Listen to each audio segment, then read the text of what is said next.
नाज़रीन, पहलगाम वाक़या को पूरे 8 दिन हो गए, लेकिन भारत अभी तक कोई भी खतरे का सबूत पेश नहीं कर पाया। एक तरफ तो आलमी इंटरनेशनल दुनिया में पसपाई और परेशानी का सामना है, और दूसरी जानिब अपने ही मुल्क में जो अवाम है वो भी सीख पा हो गई है। 26 लाशें, जी हाँ नाज़रीन, 26 वो बेगुनाह भारतीय शहरी जो इस हमले में मारे गए, आज भी उनकी जो डेड बॉडीज़ हैं वो भारतीय हुकूमत से ये चीख चीख कर पूछ रही हैं कि हमें किसने कत्ल किया और हमारा असल कातिल कौन है।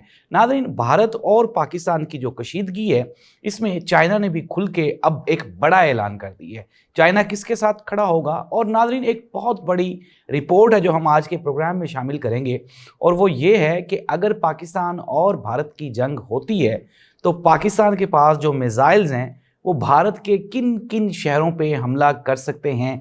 ये डिटेल्स जानेंगे हम आज के प्रोग्राम में। नाज़रीन, ताज़ा तरीन इत्तलात के मुताबिक अब से चंद लम्हात पहले भारत का एक क्वाड कॉप्टर, एक हेलीकॉप्टर टाइप होता है, इसने पाकिस्तान की फ़ज़ाई हदूद की खिलाफ वर्जी की, और पाकिस्तान की आर्मी ने, पाकिस्तान की फ़ज़ाइया ने इसको मार गिराया। ये ब्रेकिंग न्यूज़ है जो मैं आपको दे रहा हूँ कि भारत की जानिब से फेंका जाने वाला क्वाड कॉप्टर पाकिस्तान की फ़ज़ाइया ने उसको मार गिराया है। नाज़रीन, ये जो जंग का सामा है ये आहिस्ता आहिस्ता गहरा होता जा रहा है। पाकिस्तान के वज़ीर ख़ारजा और पाकिस्तान के वज़ीर दाखिला, फिर पाकिस्तान के नायब वज़ीर आज़म, वो मुख्तलिफ महाज पे है। अगर हम पाकिस्तान के वज़ीर दिफा की बात करें, ख्वाजा आसिफ साहब की, तो उन्होंने जो बयान दिया, उन्होंने कहा 3 से 4 दिन बहुत अहम है, और इन 3 से 4 दिनों में फ़ैसला हो जाएगा कि जंग कब, कहाँ और कैसे होगी।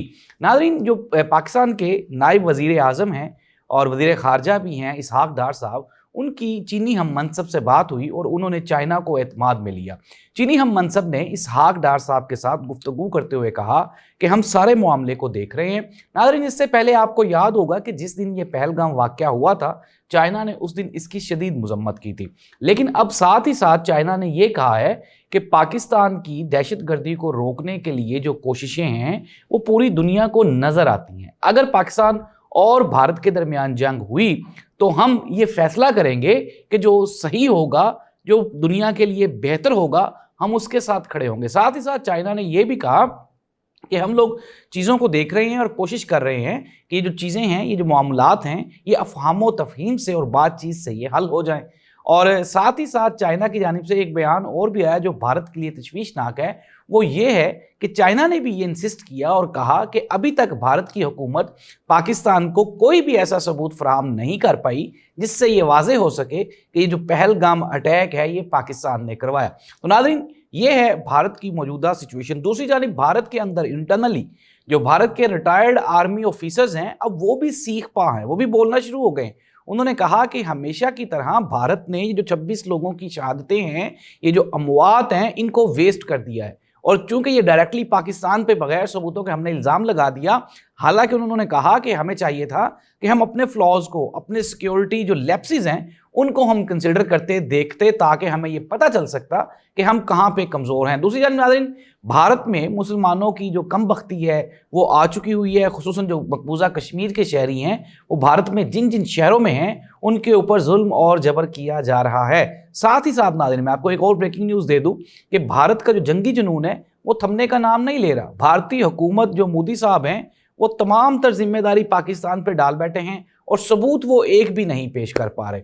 नाज़रीन, अगर पाकिस्तान ने भी जवाब दिया, मौसर कार्रवाई की, एक तो मैंने आपको बताया कि क्वाड कॉप्टर जो है वो हमने मार गिराया है, साथ ही साथ पाकिस्तान की आर्मी ने ये अनाउंस किया है, पाकिस्तान की हुकूमत ने ये कहा है कि अगर हम पे हमला किया गया तो हम उसका मुअस्सर जवाब देंगे। प्रोग्राम के आगाज़ में मैंने आपको बताया था कि पाकिस्तान के पास जो मिसाइल टेक्नोलॉजी है, अगर जंग होती है, ज़रा ये तफसील से सुनना है आपने। पाकिस्तान के पास इस वक्त टोटल कितने मिसाइल्स हैं और ये मिसाइल्स भारत के किन किन शहरों को निशाना बना सकते हैं, ये रिपोर्ट हम शामिल करते हैं आज के प्रोग्राम में। नाज़रीन, पाकिस्तान के पास अप्रोक्सीमेटली कोई 170 के करीब एटॉमिक मिसाइल्स हैं, और इनमें से कुछ शॉर्ट रेंजेस हैं और कुछ जो है वो लॉन्ग रेंजेस मिसाइल्स हैं। अगर हम बात करें मिसाइलों की, तो पाकिस्तान के पास जो पहला मिसाइल है वो है हतफ-1। अगर हम हतफ-1 की बात करें तो ये शॉर्ट रेंज मिसाइल है। इसकी रेंज टोटल 100 किलोमीटर तक है, اور 500 کلو گرام وار ہیڈ لے جانے کی صلاحیت رکھتا ہے، یعنی کہ یہ 500 کلو گرام اپنے ساتھ یہ جو ویپنز ہوں گے ان کو بھی، وار ہیڈ کو بھی یہ لے جائے گا۔ یہ میزائل اگر فائر کیا گیا پاکستان سے تو یہ بھارتی شہر امرتسر کو نشانہ بنا سکتا ہے۔ نمبر 2، دوسرے بات، اس کے علاوہ جو پاکستان کا مشہور غزنوی میزائل ہے، اس کی جو رینج ہے وہ ہے 300 کلومیٹر، اور یہ 700 کلو گرام تک وار ہیڈ اپنے ساتھ کیری کر سکتا ہے، اور اگر اس کو یہاں سے فائر کیا گیا تو یہ 2 بھارتی شہر امرتسر کے ساتھ ساتھ لدھیانہ کو بھی نشانہ بنا سکتا ہے۔ ناظرین، اس کے بعد جو پاکستان کے پاس تیسرا میزائل ہے وہ ہے ابدالی میزائل۔ ابدالی میزائل کی بات کی جائے تو یہ شارٹ رینج بیلسٹک میزائل ہے، اس کی رینج 200 کلومیٹر ہے اور 450 کلو گرام وار ہیڈ لے جانے کی یہ صلاحیت رکھتا ہے۔ ابدالی میزائل امرتسر، جلندر، لدھیانہ، اس میں یہ اپنے اہداف کو نشانہ بنا سکتا ہے۔ اس کے بعد باری آتی ہے رد کروز میزائل کی، جو 350 کلومیٹر تک مار کر سکتا ہے اور 450 کلو گرام وار ہیڈ لے جانے کی صلاحیت رکھتا ہے۔ اس میزائل سے لدھیانہ شہر کو بآسانی نشانہ بنایا جا سکتا ہے۔ ابھی ابھی بات ختم نہیں ہوئی ناظرین، بھارت کے پورا جو ملک ہے وہ پاکستان کے میزائلوں کے نشانے پہ۔ بابر کروز میزائل دشمن کے ریڈار سے بچنے کی مکمل صلاحیت رکھتا ہے، اس کی رینج 700 کلومیٹر ہے اور یہ میزائل 500 کلو گرام روایتی اور ایٹمی وار ہیڈ لے جانے کی صلاحیت رکھتا ہے۔ یہ جودھ پور اور جے پور کو تباہ کر سکتا ہے۔ ناظرین، جو غوری میزائل ہے میڈیم رینج والا، یہ لکھنؤ اور پٹنہ کو، غوری 2 بیلسٹک جو سپر سونک ہمارا میزائل ہے وہ کلکتہ، امرتسر، ممبئی، بہار اور اس کے علاوہ اور نئی دلی کو بھی نشانہ بنا سکتا ہے۔ اگر ہم ابابیل میزائل کی بات کریں تو یہ ممبئی، دہلی، ناگپور سمیت بھارت کے 80% علاقوں کو نشانہ بنا سکتا ہے۔ ناظرین، دوسری جانب اگر ہم بھارتی جو بوکھلاہٹ ہے اس کا ذکر کریں تو بھارت نے پاکستان کے 16 کے قریب جو یوٹیوب چینلز ہیں ان پہ پابندی لگا دی ہے، بین کر دی ہے، اور اپنی عوام کو حقیقت سے دور رکھنے کے لیے پاکستان کے سوشل میڈیا کو استعمال کرنے سے منع کیا ہے۔ اس کے علاوہ جو پاکستان کے وزیر دفاع ہیں خواجہ آصف، ان کے ٹویٹر اکاؤنٹ کو بھی وہاں پہ بین کر دیا گیا۔ تو ناظرین، یہ ہیں پاکستان اور بھارت کے جو جنگی سماح ہے اس کی تازہ ترین صورتحال۔ مزید تفصیلات کے لیے دیکھتے رہیے ہمارا چینل، اپنے کمنٹ سے ضرور آگاہ کریں۔ اللہ حافظ۔